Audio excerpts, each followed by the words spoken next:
que je commence? OK, parfait. OK, donc je me lance. Je vais juste changer ça parce que là, j'avais ouvert ça tantôt. OK, parfait. Donc, bienvenue tout le monde. Je me présente pour ceux qui ne me connaissent pas. Je suis Sylvie Gauthier, gestionnaire du programme de formation à distance, qui est un programme de la Coalition ontarienne de formation des adultes. Je vais vous donner plus d'informations dans les prochaines minutes. Je travaille pour la Coalition ontarienne de formation des adultes depuis maintenant janvier 2013. Donc, d'abord à titre de formatrice, puis formatrice principale, et maintenant, depuis 1 an et demi, je suis gestionnaire du programme. Donc, lorsque j'ai commencé à la COFA, c'était dans les tout débuts de la formation des adultes de ce programme-là. Donc, c'était dans les tout débuts. Donc, tout était à faire. Et au fil des années, on a découvert des différents outils, on a développé une approche auprès de ces gens-là. Donc, je vais me lancer pour vous en dire plus sur ce qu'on fait, puis sur nos outils qu'on a développés au fil du temps et de l'approche qu'on utilise auprès de nos apprenants. Vous allez voir que j'utilise toujours le terme apprenant, puis vous allez comprendre pourquoi. Donc, je vous explique ça très bientôt. Donc, je partage mon écran pour... attendez un petit peu. Ça me dit, M. Grégoire, que je ne pouvais pas partager. Je vais aller me... Pas long, je me réessaye. Ah, ça fonctionne maintenant. OK, donc je partage. Est-ce que vous voyez bien mon écran? Vous voyez mon écran? Je vais juste agrandir ça ici. Là, je ne verrai pas s'il y a des questions, mais je pense qu'il y a une période de questions à la toute fin. Donc, est-ce que je vais utiliser mes deux écrans? Donc, ça va être plus difficile pour moi de voir les gens. OK, donc je me lance. Donc, on a... ce qu'on va faire aujourd'hui, c'est de vous parler de notre approche, des outils de formation qu'on a développés pour la formation, pour soutenir la formation à distance. Donc, pour nous, on a développé ça au fil des années. Donc, qui on est? La Coalition ontarienne de formation des adultes, on est un programme de la FAD qui dans le fond, soutient chaque autre, l'organisme parapluie de 26 organisations, de 26 centres de formation qui, eux, ont des points de service, donc en tout 42 points de service environ dans la province. Ce sont tous des centres francophones. Et puis, ça comprend ces 26 membres-là, ce sont des collèges, ce sont des centres communautaires ou des conseils scolaires. On a quelques conseils scolaires. Tout ce beau monde forme environ 3500 apprenants par année et c'est 130 formateurs environ dans la province qui travaillent avec ces 3500 personnes-là. Donc, on dit des apprenants parce que ce sont des adultes et ce n'est pas des gens qui vont à l'université. Ce n'est pas la... Donc, c'est le terme utilisé là, que nous, on utilise pour bien définir les personnes qui suivent la formation avec nous. Donc, le programme de la FAD est un programme de la coalition de ces 26 membres. La FAD offre des cours en français, donc en littératie de base, en informatique de base, en mathématiques de base et de compétences essentielles, compétences génériques, donc toute cette composante-là. La clientèle qui nous arrive a différents besoins auxquels on fait face. Donc, on fait face à des besoins en autonomie. Donc, il y en a que c'est tout simplement pour avoir une meilleure autonomie. Il y en a que c'est pour avoir un meilleur emploi ou tout simplement décrocher un emploi, avoir une promotion, tous des éléments qui touchent l'emploi.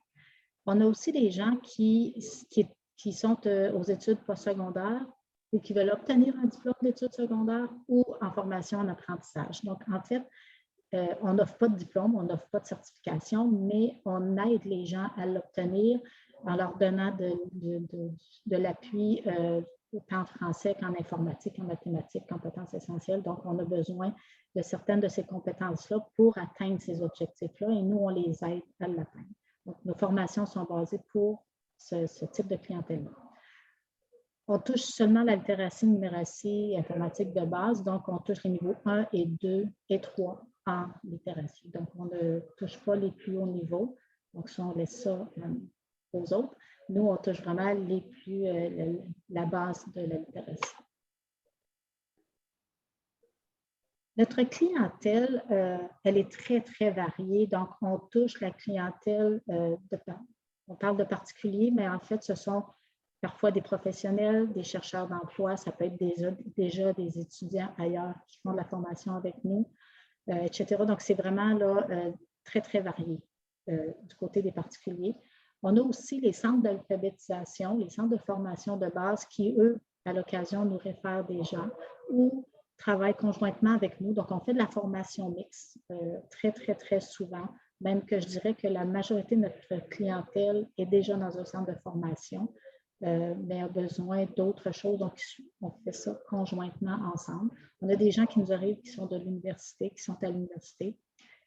Et on a aussi des gens qui nous arrivent du collège. Donc, c'est très varié. Donc, quand on a développé nos outils, quand on a eu besoin d'aller plus loin, il fallait penser à tout ce monde-là. Puis, c'est ce qui nous a amené à développer des outils spécifiques parce qu'on a quand même vu de la similitude des besoins qui étaient similaires, peu importe ces domaines-là, okay? Peu importe de où ils nous arrivaient. Donc, c'est important pour nous de remédier à ces défis-là. Pour vous aider à comprendre notre clientèle, je vous ai mis quelques petites statistiques. Donc, la majorité de notre clientèle, ce sont des femmes. Ça donne comme ça. Ce sont des femmes qui s'inscrivent avec nous. Donc, la majorité, dans le fond, c'est 77% environ de notre clientèle sont des femmes. On a 21% de notre clientèle qui ont déjà un diplôme secondaire. Donc, c'est ce qui ont. Leur plus haut niveau de scolarité, c'est un diplôme d'études secondaires. Donc, ça, on a 21% de notre clientèle qui représente ce groupe-là. On en a 31 qui représentent, 31% qui représentent le groupe qui ont déjà un diplôme ou une certification d'études secondaires, de collégiales. 30% ont quand même, même si on fait de la littératie de base, 30% de notre clientèle ont déjà un diplôme universitaire. Donc, ce n'est pas parce que tu as un diplôme universitaire que tu n'as pas besoin de formation de base. Donc, ça peut être en informatique, ça peut être en autre chose, mais un ne va pas sans l'autre. Ce n'est pas parce que tu as une haute compétence dans un domaine que tu as nécessairement un haut niveau de compétence dans tous les autres domaines. Donc, ça nous le prouve, la statistique nous le prouve. Et 18% de notre clientèle n'ont aucun de ces diplômes. Ils n'ont pas de diplôme d'études secondaires, n'ont pas d'études collégiales ni universitaires. Donc, ça, c'est nos niveaux les plus bas. Mais ce sont eux, le 18%. Si on regarde la petite roue, on a aussi les groupes d'âge. Donc, on voit que les plus jeunes, les 20 à 30 ans, on en a beaucoup moins. Mais dès qu'on arrive trentaine et plus, là, vraiment, c'est quand même la majorité de notre clientèle se situe là. Donc, ça fait très varié quand on parle de 30 ans, aller à 70 ans, parce qu'on en a de tous les âges. Ça fait très varié comme clientèle, très varié comme besoin également. Donc, ça, c'est important de le mentionner. On a des gens à la retraite, mais on a des gens qui sont à l'université. Donc, c'est vraiment,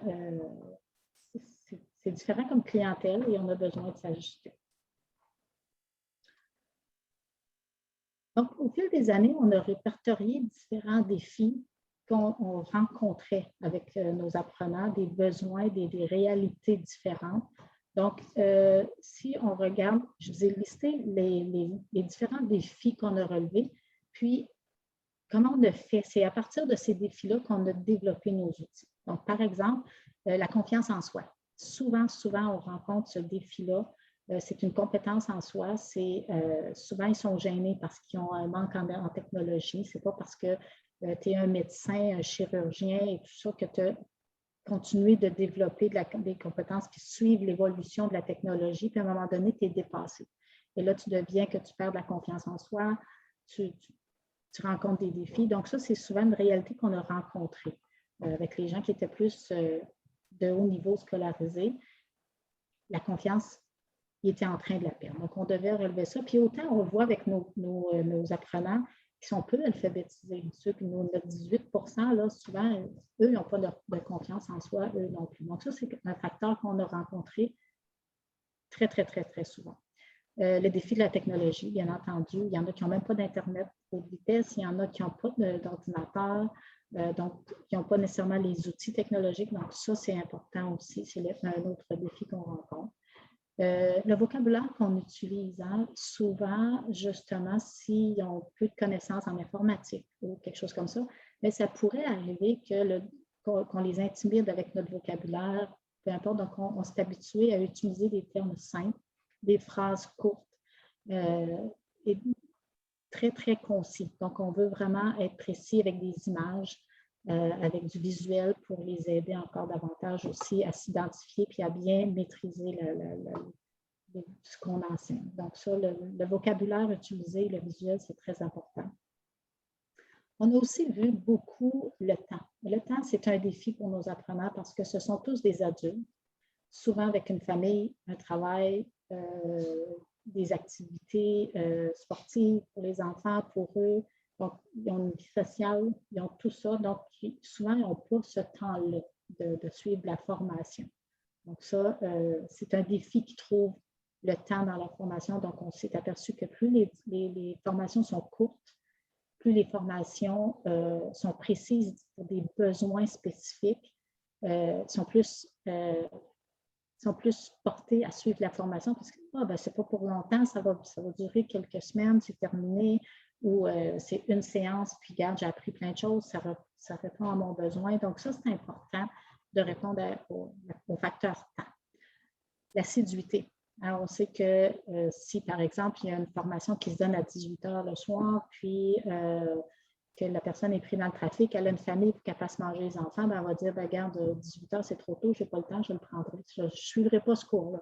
Donc, l'assiduité, elle a un rôle à jouer dans le défi qu'on rencontrait avec nos apprenants, puis des outils à développer ou une approche à développer avec eux. Donc, ça a été quelque chose à voir. La personne est prise dans le trafic, c'est une autre chose, elle va être en retard, elle va arriver plus tard. Donc, ça, c'est un autre facteur. La motivation. Il faut dire que nos cours sont tous gratuits. Donc, le fait que c'est gratuit, ils n'ont pas l'élément aussi de motivation de dire, ben, j'ai investi, je vais suivre ma formation, je vais y aller, je vais la terminer. Donc, ils n'ont pas cet élément de motivation-là. Tout comme la motivation d'être seul à la maison pour suivre une formation, ça prend une motivation, ça prend une rigueur. Et ça, c'est plus difficile à développer quand tu n'as justement pas beaucoup de temps. Donc, c'est vraiment les éléments importants qu'on rencontrait comme défis. Puis on s'est dit, OK, comment on va faire pour aller remédier à ces défis-là? Donc, ce que j'ai fait, je vais vous présenter certains outils, certaines approches pour chacun de ces défis-là. Okay? Comment on a fait pour remédier à ces défis le plus possible? C'est sûr qu'on ne peut pas tout éliminer, mais je peux vous dire que la rétention, on voit une grande différence depuis qu'on a fait tous ces changements-là, donc au fil des années. Donc, pour la confiance en soi, on a dit qu'il faudrait aller plus vers une approche humaine, dans le sens qu'on ne veut pas juste un échange de courriel, puis on leur envoie des accès, puis c'est tout. Organisez-vous avec ça. On veut vraiment avoir des discussions, établir un lien de confiance. Donc, tous nos apprenants, le formulaire d'inscription se remplit par téléphone. Donc, on a cet échange constant de communiquer avec ces gens-là. Dans un premier temps, oui, il y a l'échange téléphonique, mais lors de cet appel téléphonique-là, on a, par exemple, là, je vais vous présenter le premier outil qu'on utilise lorsqu'on a cet appel téléphonique-là. Donc, je vais arrêter pour juste aller vous chercher l'outil. C'est ça. Et je vais vous montrer. Donc, en fait, ce qu'on fait, c'est qu'on pose une série de questions à l'apprenant. Parce qu'il faut savoir que si l'apprenant veut suivre une formation, il faut qu'il y ait tous les outils en main. Par exemple, est-ce que tu as un ordinateur? Est-ce que c'est un ordinateur? Est-ce que c'est un Windows? Est-ce que tu utilises un Mac? Donc, qu'est-ce que c'est? Et s'il n'y en a pas, on met à sa disposition la possibilité d'avoir... Vous voyez toujours mon écran, là, j'imagine? Oui, OK.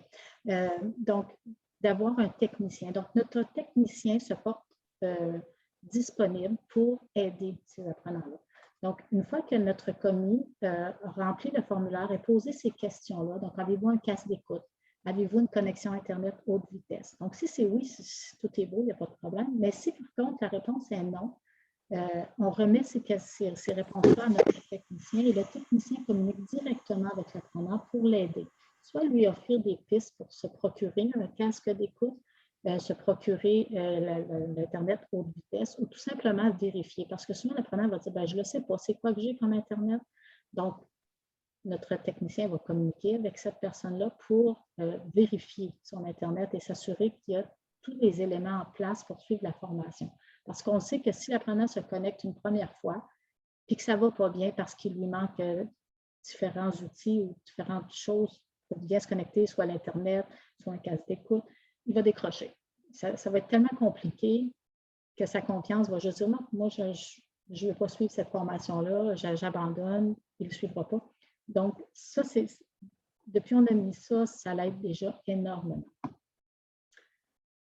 Ensuite, on a 3 autres petites questions pour savoir les logiciels selon le cas. Parce que si la personne suit, par exemple, un cours de Word, elle doit être capable, elle doit avoir le logiciel et il doit être installé. Ce n'est pas juste de OK, je vais aller me l'acheter puis je l'ai dans une boîte ou je l'ai dans mes courriels avec un code, mais je n'ai aucune idée comment l'installer sur mon ordinateur. Donc, ça, c'est important aussi qu'il soit appuyé pour cette démarche-là. Donc, notre formateur, notre technicien s'en occupe au même titre. Donc, si l'apprenant poursuit une formation Word, PowerPoint, Excel, Antidote, parce que c'est toutes les formations qu'on offre. À ce moment-là, le technicien s'assure qu'il y a ces outils-là et communique avec. Donc, notre commis pose d'emblée cette question-là. L'autre chose qu'on a développée au fil du temps, qu'on a vu une différence énorme, c'est au niveau du courriel qu'on envoie. Donc, on a fait un gabarit de courriel pour que tout le monde ait le même, que ce soit standard et que l'information soit là. Et ce qu'on fait, c'est que là, on lui dit, OK, tu as fait un cours, ton mot de passe, ton nom de connexion, etc. Tout est là. Ça, c'est la norme. Je pense que c'est ce que tout le monde fait.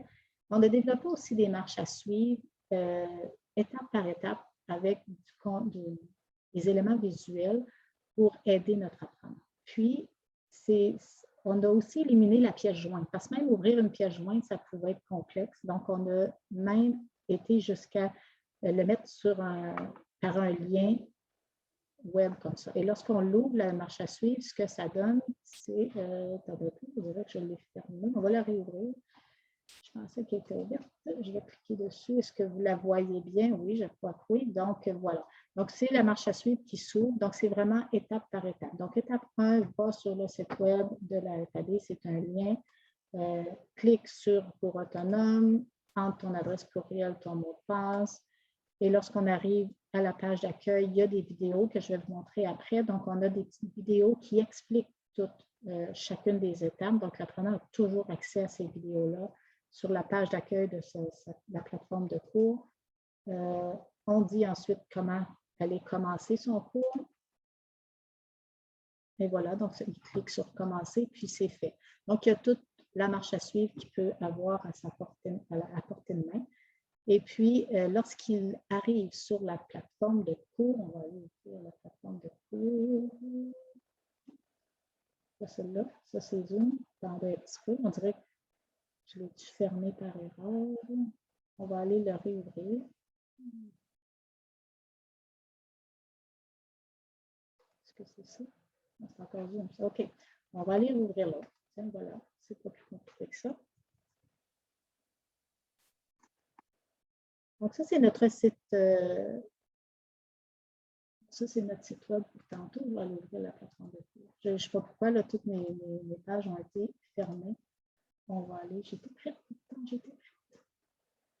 OK, donc voilà. Donc, lorsque l'apprenant arrive sur sa plateforme de cours, on voit ici les boutons pour aller voir. Et s'ils veulent savoir comment accéder à son cours, ils cliquent sur le bouton et une vidéo. C'est vraiment...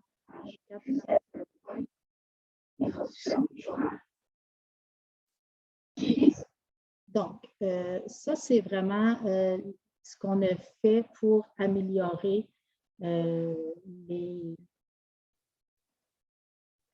la façon pour eux de bien se connecter, d'augmenter la confiance en soi.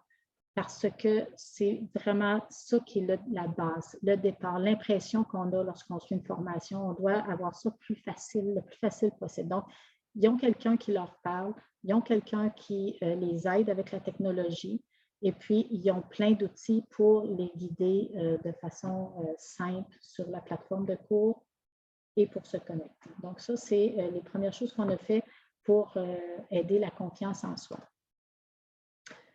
Du côté technologique, donc le défi technologie, du côté de la technologie, on a eu l'orientation. Donc, on a fait des vidéos d'orientation comme je vous ai présenté tantôt.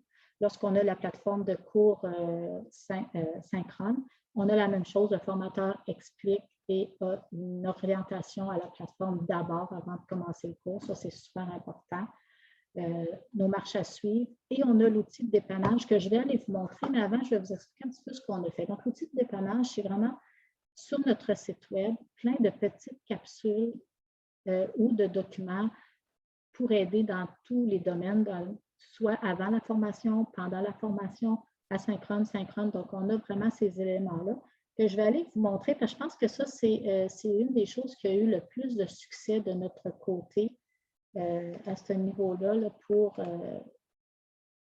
c'est là où je trouve que les apprenants ont eu le plus d'aide, où on a le plus de répercussions. Donc, lorsqu'on arrive sur notre page d'accueil de notre site web, il y a un bouton Aide qu'on va cliquer dessus. Et vous voyez tout de suite, on arrive aux outils de dépannage. Comme je mentionnais tantôt, il faut que ce soit simple. Et ça le dit, ça dépanne, la technologie. C'est divisé en deux groupes. On a les cours autonomes, les cours en direct. En bas ici, on vous dit aussi quel navigateur est le mieux d'utiliser pour chacun des plateformes. Donc, ça aussi, ça nous guide. Lorsqu'on clique sur autonome, on veut, par exemple, suivre un cours asynchrone et on veut voir, on a besoin d'aide. Donc, on a des outils avant de commencer la formation et durant la formation. Donc, par exemple, si l'apprenant se pose la question, j'aimerais suivre un cours, mais de quoi j'ai besoin, c'est là. Je n'ai pas de case d'écoute, mais est-ce que je peux suivre un cours en ligne? Comment ça fonctionne? Si j'ai un Mac, mon nom de connexion ou mon mot de passe ne fonctionne pas. Donc, il vient de commencer un cours, puis ça ne fonctionne pas. Il peut aller voir comment, puis vous voyez, ça l'explique. Je suis connectée à la plateforme, mais je ne vois pas mes cours. Donc, ici, c'est une vidéo qui est accessible pour expliquer comment, c'est un rappel, comment aller voir son cours. Donc, ça également, donc ça démontre encore tout comment faire. On en a pendant la formation, on a des questions là, un petit peu comme ici, par exemple. Ça, c'est très fréquent comme question. Je suis certaine que vous rencontrez ça. Je ne suis pas en mesure de mettre les accents. Donc, je ne peux pas mettre un travail, je ne peux pas mettre les accents pour corriger mon travail. Donc, on explique comment changer la langue sur le clavier. Donc, comment le mettre en français sur le clavier. Donc, on explique la façon. C'est une courte vidéo. Donc, ces outils-là, c'est vraiment quelque chose auquel on a une belle répercussion, un beau succès. Donc, ça donne vraiment plein de réponses. Et la même chose, si on va du côté des cours en direct, qui est synchrone. Un petit peu, il n'a pas été. On va recommencer. On va retourner là, je travaille.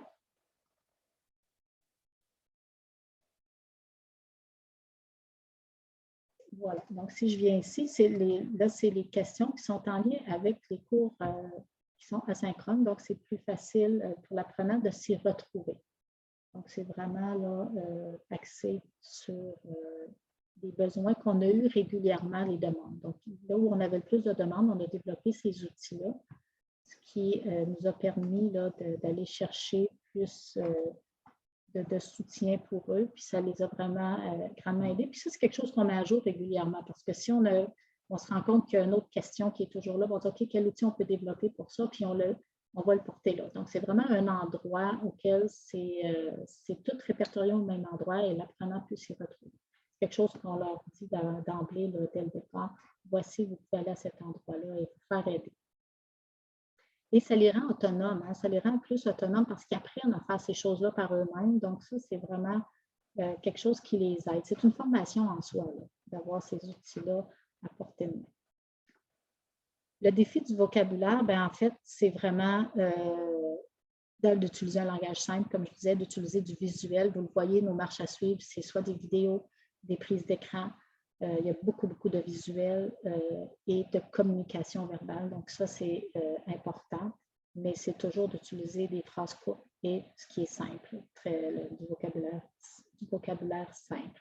Donc, lorsqu'on parle de technologie, bien, on va faire attention aux termes qu'on va utiliser, puis on va quand même l'utiliser, mais on va aller l'expliquer. On va dire, ça veut dire telle chose. Donc, on va toujours mettre du contenu autour du vocabulaire pour qu'ils puissent s'y retrouver.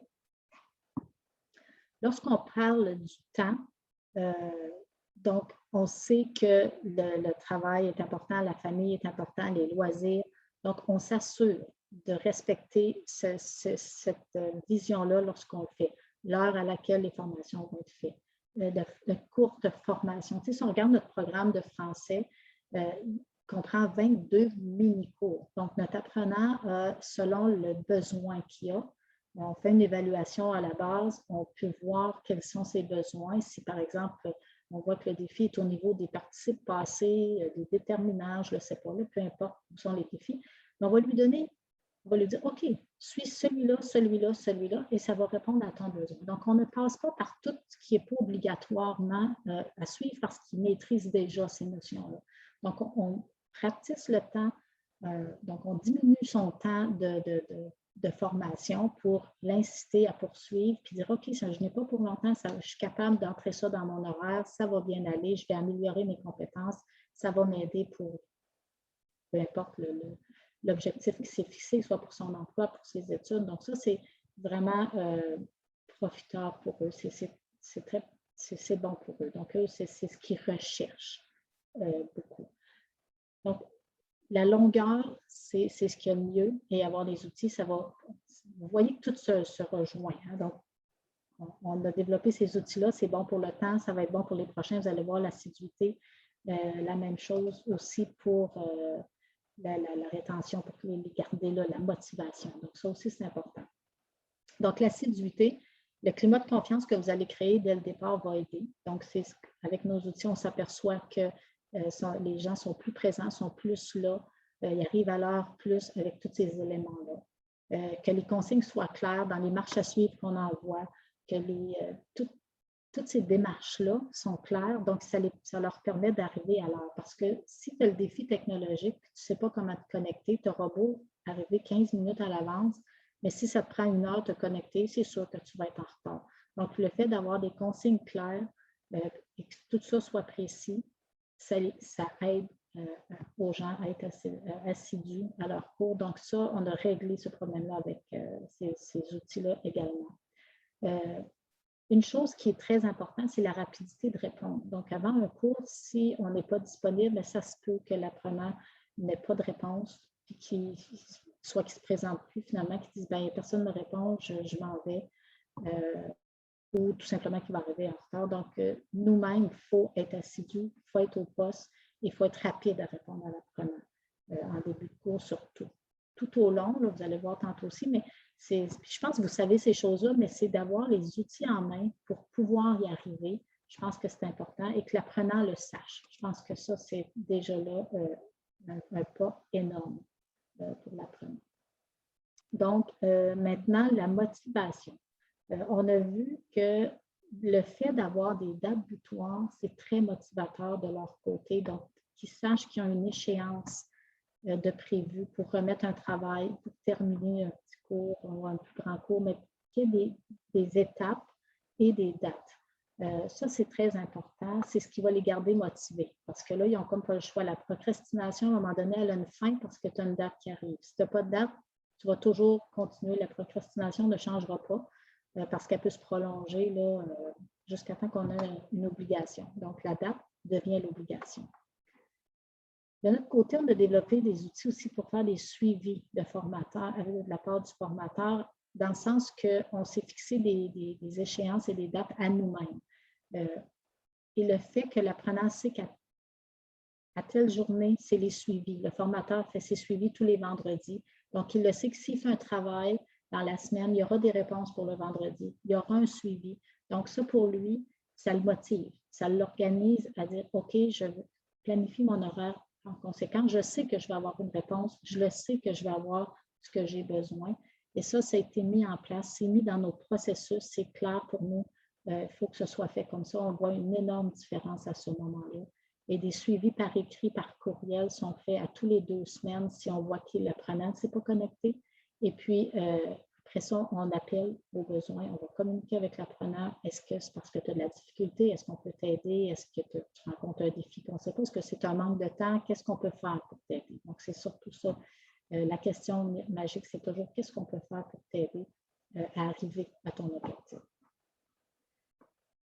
Et encore une fois, la rapidité de répondre, parce que si votre apprenant rencontre un défi, une difficulté dans sa formation, puis qu'il pose une question, puis qu'il n'y a pas de réponse, c'est certain qu'on perd sa motivation. Donc ça, c'est vraiment important d'avoir un processus en place également pour ça, pour des moments précis où ces suivis-là sont faits. Si dès le départ, vous dites à votre apprenant, je vais te répondre, je ne peux pas te répondre tout de suite. Okay? Ce n'est pas logique d'être disponible. On n'est pas disponible 24 heures sur 24, mais dans les 24 heures, je vais te revenir avec une réponse. Dans les 48 heures, peu importe ce qui est logique pour vous, mais c'est important, qu'est-ce qui est possible pour vous, mais c'est important que l'apprenant le sache. Qu'est-ce qui est possible pour vous pour répondre à ses attentes, qu'il n'y ait pas de fausses attentes. Donc ça, c'est vraiment important de la part de l'apprenant d'avoir ce soutien-là, de savoir que j'ai quelqu'un là à proximité de moi qui peut m'aider. Donc ça, c'est important. L'autre chose pour remédier au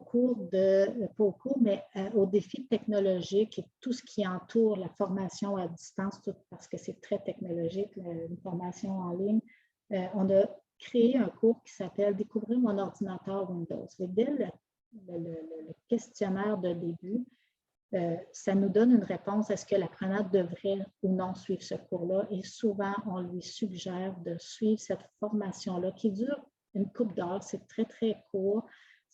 L'apprenant peut le faire par lui-même, donc il se connecte à l'heure qu'il le veut pour le faire. Et ça prend 1 heure ou 2, il a fait le tour et il a vraiment appris les grandes lignes de découvrir mon ordinateur Windows. En fait, ce qu'on apprend dans ce cours-là, et c'est très interactif ce cours-là, beaucoup de clics, donc il utilise la souris, il apprend à travailler avec sa souris parce qu'il y en a que c'est un défi en soi pour suivre une formation en ligne. Donc, dans ce cours-là, on touche les composantes d'un ordinateur et d'un portable. Donc, c'est quoi la différence entre les deux et c'est quoi l'utilité pour chacun. S'ils veulent s'en acheter un, ils vont avoir une idée. Qu'est-ce que je serais mieux dans ma situation d'avoir, un portable ou un ordinateur de bureau? La mise en marche, la fermeture de l'ordinateur, le bureau d'ordinateur, qu'est-ce que c'est?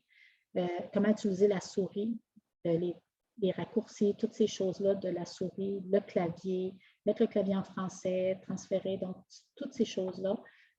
Les fenêtres, avoir travaillé avec plus qu'une fenêtre, parce que souvent, lorsqu'on suit un cours en ligne, on doit minimiser notre écran, aller chercher un document, retourner, donc travailler avec plusieurs fenêtres ouvertes. Donc, on leur montre ça aussi. L'explorateur de fichiers, comment ça fonctionne un explorateur de fichiers, enregistrer un fichier, la différence entre un document et un fichier. Donc, toutes ces choses-là, on leur montre ça. Donc, ça, c'est ce qu'on retrouve dans notre cours, cette petite formation de quelques heures. Quand je vous parle que c'est interactif, par exemple, lorsqu'on parle de l'ordinateur de bureau, ce sont des petites bulles. Et lorsqu'il clique sur la bulle, ça l'explique qu'est-ce que la souris, ça l'explique qu'est-ce que le casque d'écoute, la caméra, etc., comment l'installer, comment vérifier ton son, comment vérifier toutes ces choses-là. Donc, ça se passe à cette étape-ci. Puis, on a aussi tous les fonctionnements de la souris. Donc, un clic à droite, à gauche, 2 clics à gauche, le clic de droite, à quoi il sert, etc. Donc, et ensuite, il y a des petites activités très interactives pour apprendre à travailler avec la souris. Donc, c'est comme ça tout au long du cours, d'environ 2 heures. Donc, ça, c'est très, très en demande. On offre cette formation-là régulièrement. Donc, avant de commencer un cours en ligne, souvent, c'est un cours qu'on dit, regarde, suis ça, ça va t'aider, ça va te donner confiance pour partir de ta formation. Donc, ça, c'est... En fait, ce sont les grandes lignes de nos outils. J'ai fait le tour assez. Je voudrais ajouter, par contre, la plateforme PCFAD qui a été créée récemment. Bien, en fait, ça fait quelques années qu'on travaille à développer ça, mais c'est en marche. On a démarré vraiment le PCFAD il y a 1 an. Donc, depuis 1 an, on a des apprenants partout au Canada, parce que la coalition, c'est un organisme francophone de l'Ontario. Donc, pour suivre nos formations, on doit avoir 19 ans et plus, être francophone et habiter en Ontario. Mais le succès de l'Ontario a fait qu'on a eu une demande du côté du Canada pour offrir cette formation de base-là en ligne, d'utiliser nos formations. Donc, on a créé cette plateforme-là qui s'appelle PCFAD, Plateforme canadienne de formation à distance pour adultes francophones. Et puis, 5 provinces y participent. Donc, on a l'île du Prince-Édouard, la Nouvelle-Écosse, le Manitoba, la Saskatchewan et l'Alberta. Possiblement, le Nouveau-Brunswick se joindra à nous bientôt. Donc, dans ces provinces-là, on a également l'équivalent de ce qu'on fait ici en Ontario. Donc, nos formations sont disponibles en ligne dans ces provinces-là. C'est ça. Moi, ça fait le tour. Ça me semble que ça a été vite. J'espère que je n'ai rien oublié. Donc, je ne sais pas s'il y en a qui ont des questions, comment que vous voulez qu'on procède.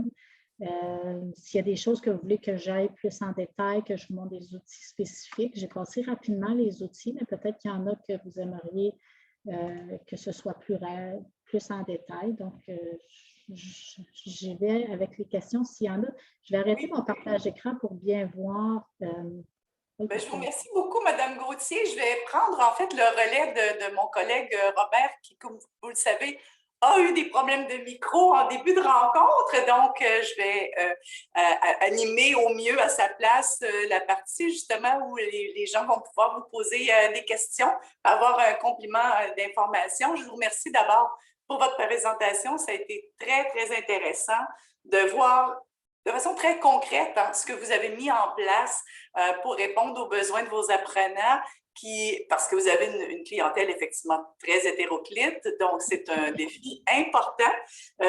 Et puis, que vous prenez soin d'eux, non seulement lors de la diffusion des activités, mais qu'il y a beaucoup de travail qui est fait en amont et je suis certaine que ça contribue à la persévérance aux études pour la clientèle que vous desservez. Alors, félicitations, merci. Et puis, je vois tout de suite, il y a une dame, Mme Provencher, qui a levé la main pour poser une question. Alors, Mme Provencher, si vous voulez ouvrir votre micro. Oui, bonjour. J'ai apprécié beaucoup, premièrement, votre formation, en fait, votre atelier. C'est extrêmement intéressant. Ce que je me pose comme question, c'est est-ce que vous avez des documents pour orienter vos formateurs qui structurent une formation autoportante? Est-ce que vous en avez plusieurs, mais avez-vous des documents de référence pour les aider? Puis, en fait, est-ce que c'est possible de les partager ou est-ce que vous avez des références à partir desquelles vous êtes partis pour faire ces documents-là? Bien, en fait, on a à l'interne, on a nos processus, on a vraiment des éléments qui sont en place pour former nos formateurs, pour bien les diriger. On fait la même chose aussi dans notre réseau. Donc, nos membres reçoivent ces formations-là à l'occasion durant l'année. Donc, on a des forums, on appelle ça des forums régionaux où on regroupe les différentes régions de l'Ontario pour aider ces formateurs-là, développer avec eux des outils, travailler. Mais ça, présentement, c'est plus en Ontario que ça se passe parce qu'on adapte vraiment selon chacune des situations. C'est rare qu'un document va rester là et que ça va être fait là, en permanence parce que c'est tellement en mouvement. Puis nos centres membres, c'est des gens qui travaillent dans des centres de formation physique. Ils ne font pas nécessairement de la formation à distance. Donc, lorsqu'ils arrivent au point de formation à distance, on fait de la formation mixte. Donc, on travaille en collaboration, on échange les documents appropriés du moment. Donc, c'est surtout ça. Je dirais depuis la pandémie que les centres ont dû se débrouiller aussi pour faire de la formation en ligne parce qu'ils voulaient continuer d'offrir de la formation à leurs apprenants et ils ont davantage utilisé nos services et on a dû encore une fois, tu vois, modifier certains documents, certaines choses pour leur venir en aide et surtout venir en aide à ces apprenants-là qui ont besoin d'aide dans cette période difficile-là. Donc, ça, c'est difficile pour moi de répondre là, à dire oui, je peux vous partager ces choses-là, mais il y a des ressources sur le site web de la COFA que vous pouvez aller dans les ressources. Là. Il y a plein de ressources que vous pouvez aller télécharger à cet endroit-là aussi, que vous pouvez aller voir. Merci. Ça fait plaisir. Merci, Mme Provencher. J'avais des questions aussi qui étaient dans le chat. Alors, je permets de vous en glisser une. On a parlé tantôt d'un ensemble de ressources que vous offrez. Est-ce que vous pouvez nous rappeler Pour quelle clientèle ces ressources-là sont disponibles, les vidéos et les autres ressources? Pour quelle clientèle elles sont disponibles gratuitement ou si c'est pour tout usager? Tout ce qui est sur notre site web que je vous ai montré, c'est disponible pour tout le monde. C'est notre site web, donc vous allez sur le site et c'est disponible. Donc, les gens peuvent aller voir s'ils le veulent. Donc, c'est là. Les ressources, dans la partie ressources, vous avez accès également. Ça, c'est pour tout le monde qui peut s'y rendre. Donc, ça peut être autant pour les formateurs que pour les apprenants. Il n'y a pas de différence. Donc, oui, ça, c'est à la disposition. Les gens peuvent s'y rendre sur notre site web. Merci. J'invite les autres personnes qui sont en ligne avec nous à lever la main ou à indiquer dans le chat si elles ont des questions qu'elles aimeraient diriger vers Mme Gauthier. Moi, je vais en profiter pour lui en glisser une deuxième. Est-ce que vous pourriez nous élaborer un petit peu sur votre modèle de diffusion? Parce que vous nous avez mentionné que vous avez des cours qui sont asynchrone, d'autres qui ne le sont pas. Peut-être nous expliquer un petit peu qu'est-ce qui vous amène à favoriser un mode ou un autre, et puis nous parler un petit peu de votre modèle d'encadrement, par exemple, ou d'accompagnement dans les deux cas.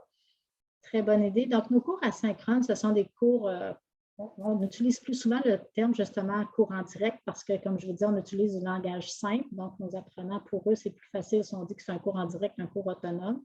Donc, on utilise plutôt ces termes-là. Puis, donc, les cours en direct se donnent sur la plateforme de Contact Nord qui est hébergée avec c'est Adobe Connect. Donc, ça, c'est une plateforme qui est quand même assez simple d'utilisation. C'est une plateforme où on a pu faire une marche à suivre vraiment pour apprendre à travailler sur cette plateforme-là. Le formateur le fait dès la première séance. Nos cours, habituellement, ont 4-5 séances de 2 heures. Donc, à chaque semaine, l'apprenant se connecte selon l'aide qu'on lui donne. Cette plateforme-là nous permet de très bien interagir avec l'apprenant. Par exemple, si l'apprenant rencontre un défi pendant la formation, il peut nous partager son écran. Donc, ça l'aide énormément. Donc, on peut voir ce que l'apprenant fait, on peut le guider. On peut, parce que ça, c'est un défi quand on offre une formation. L'apprenant nous dit, je clique là, mais dans le fond, il n'est pas au bon endroit. On a souvent vu que la formation est au centre de l'écran, puis il clique sur la présentation au lieu de cliquer au bon endroit parce qu'il se réfère au PowerPoint, mettons, là, on pourrait dire, par exemple, sur l'écran. Donc, tu sais, c'est comme on a ce défi-là, tandis que lorsqu'on peut voir son écran, ça aide énormément. Ils peuvent écrire également avec comme crayon, ils peuvent faire. Maintenant, avec Zoom, on peut faire beaucoup de ces choses-là qu'on n'avait pas avant, mais on utilisait déjà Adobe, puis les gens sont habitués, ça va super bien, donc on continue dans ce sens-là d'utiliser cet outil-là. Ça, c'est pour nos cours en direct. Tous nos cours en direct sont là-dessus. Pour ce qui est des cours autonomes asynchrones, on utilise Learn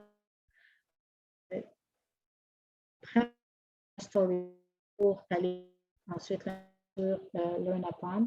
Et puis, c'est une plateforme qui est simple d'utilisation. C'est une plateforme qui, ça nous a pris très peu de marche à suivre pour que l'apprenant, quelques clics, l'apprenant est entré là. Donc, pour nous, c'était super important de limiter le plus de clics possible. Puis, on a aussi, tous nos cours ont un document d'appui qui est un peu le matériel du cours qui est toujours disponible dans sa formation. Donc, ils peuvent y avoir recours. C'est imprimable, ils peuvent les imprimer quand ils veulent. Donc, ça c'est un autre élément qui est bénéfique pour eux. Donc, on bénéficie ça surtout pour le nombre de clics et la facilité d'utiliser. C'est surtout pour ces raisons-là qu'on les utilise. Je vous remercie beaucoup pour tout ce complément d'information. Est-ce que j'ai d'autres personnes qui ont indiqué leur désir de poser une question? J'ai des commentaires, évidemment, dans le chat. Vous pourrez en prendre connaissance. J'ai entre autres une personne qui mentionne que c'est une initiative qui est très intéressante. Je vous dis parce que nous n'avons pas vraiment chez nous en Côte d'Ivoire. Les plateformes sont surtout réservées aux élèves et étudiants de l'enseignement supérieur. Donc, c'est très certainement la clientèle que vous visez qui a suscité de l'intérêt ici. Donc, aussi des remerciements pour la qualité de votre présentation, très, très informative. Les gens disent qu'ils vont aller voir les ressources que vous proposez. Donc, je regarde encore une fois, est-ce que j'ai d'autres questions? Robert, est-ce que j'ai d'autres questions que je pourrais en banque? Non. Eh bien, je vais alors faire ce que Robert fait, il me semble, à la fin, compter jusqu'à 5 et s'il n'y a toujours pas de questions, alors 1001, 1002, 1003, 1004, 1005, je n'ai pas de nouvelles questions dans le chat et je n'ai pas non plus de personne qui a levé la main. Alors, je vous remercie encore beaucoup, Madame Gauthier, de votre présentation d'aujourd'hui qui a suscité beaucoup d'intérêt parmi les participants. Bien, merci à tout le monde. Puis ça fait grand plaisir. Puis si jamais il y a des questions qui vous reviennent par la suite, je suis disponible, n'hésitez pas. Merci bien. Bonne fin de journée. Et bonne fin de journée à tout le monde. Au revoir.